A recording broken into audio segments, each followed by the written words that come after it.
Bismillahirrahmanirrahim. Assalamualaikum warahmatullahi taala wabarakatuh dan salam sejahtera. Terima kasih Datuk Speaker. Pembentangan Rang Undang-Undang Perbekalan Tambahan tahun 2025 yang telah pun disampaikan oleh Yang Berhormat Menteri Keuangan sebentar tadi adalah sebanyak RM1.186 bilion. Jumlah keseluruhan tambahan ini adalah 18.9% daripada jumlah asal peruntukan yang diluluskan dalam enakmen perbekalan 2025, yaitu sebanyak RM6.28 bilion.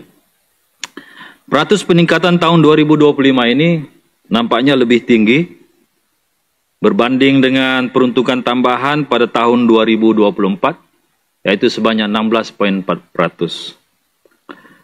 Datuk Speaker, berkenaan dengan AP54, akaun pendahuluan, yang saya sebut juga dalam perbahasan bajet tambahan tahun lepas, berkenaan dengan ceiling AP54, saya berharap Yang Berhormat Menteri Keuangan memperbetulkan kenyataan beliau pada tahun lepas. Beliau menyatakan bahawa AP54 ini diselaraskan pada penghujung tahun. Kenyataan beliau itu adalah salah dan perlu diperbetulkan dan diperjelaskan kepada ahli Dewan Undangan Negeri dalam Dewan ini.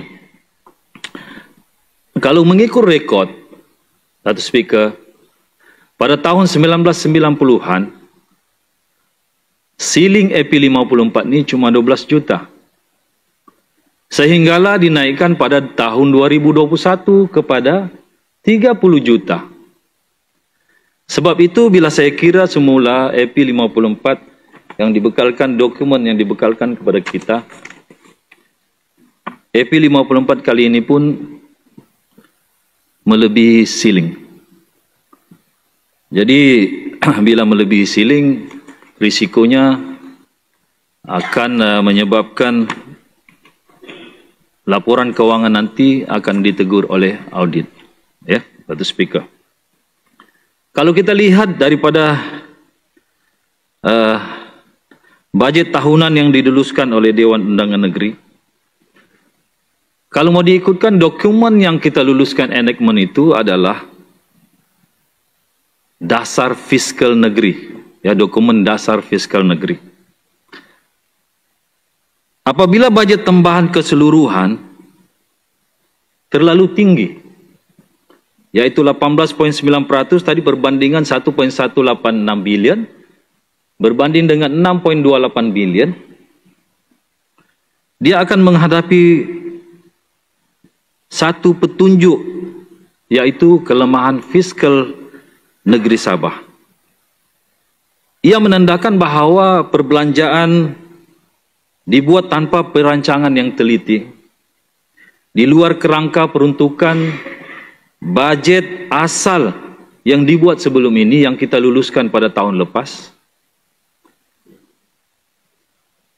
menyebabkan perancangan keuangan negeri Sabah tidak tepat dan belanjawan asal yang dibuat tidak realistik, kosmetik.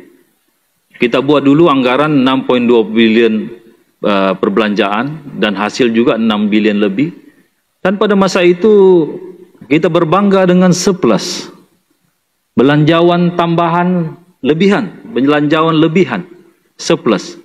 Bajet surplus yaitu sebanyak 24.08 juta, ya, pada masa itu.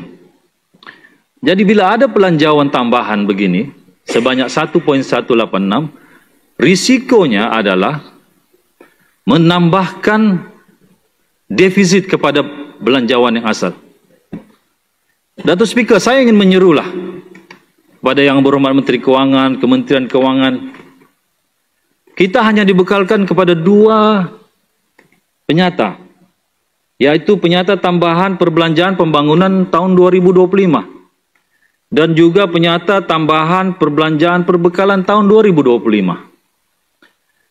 Saya rasa, Datuk Speaker, untuk lebih jelas, lebih telus, lebih transparent. Sepatutnya ahli dewan dibekalkan juga dengan hasil negeri yang terkini. Kalau sekarang kita bersidang bulan 7, bermakna hasil daripada bulan 1, 2, 3, 4, 5, dan 6 harus dibekalkan juga kepada kita. Dan juga anggaran pendapatan hasil yang akan kita perolehi daripada bulan 7, 8, 9, 10, 11, 12. Supaya apa, Datuk Speaker? Supaya kita dapat melihat perbandingan anjakan pendapatan hasil negeri yang kita dapat menampung perbelanjaan, peruntukan tambahan yang kita akan terima, yang akan kita luluskan pada hari ini, yaitu 1.186. Jadi, Datuk Speaker, saya mintalah, kalau boleh, walaupun tidak dibagi sekarang, saya minta dalam penggulungan yang berhormat Menteri nanti, perlulah memberi kita data yang jelas, data yang nyata, pendapatan dari bulan 1, 2, 3, 4, 5, dan 6 yang telah disemak, dan anggaran pendapatan pada sehingga Desember 2025. Ini untuk memastikan kita bahawa perbelanjaan yang kita akan luluskan ini dapat ditampung oleh hasil daripada pendapatan kita tahun ini, Datuk Speaker. Jadi kalau kita kira, Datuk Speaker, kalau daripada 6.421 bilion dulu kita tambah dengan 1.186, defisitnya cukup banyak. Sebab dulu waktu kita luluskan budget tahunan pada tahun 2025-2024, penghujung dulu kita hanya surplus 20 juta, 24 juta, 24.08 juta. Ya. Kita pun semua tepuk tangan sebab surplus, bahawa kewangan negeri cukup baik. Tapi hari ini ada penambahan 1.186 dan saya risau defisit ini cukup banyak. Tapi saya tidak mau ambil conclusion begitu sebab saya tidak dapat penyata pendapatan hasil daripada kerajaan negeri. Sebab itu saya ingin bertanya kepada Yang Berhormat Menteri Kewangan supaya ini dapat dibekalkan kepada kita supaya kita boleh compare perbelanjaan yang kita mau tambah dengan hasil yang kita terima dan anggaran hasil daripada bulan 7, 8, 9, dan 10, 11, dan 12 supaya kita dapat membandingkan hasil kita dengan perbelanjaan kita. Datuk Speaker,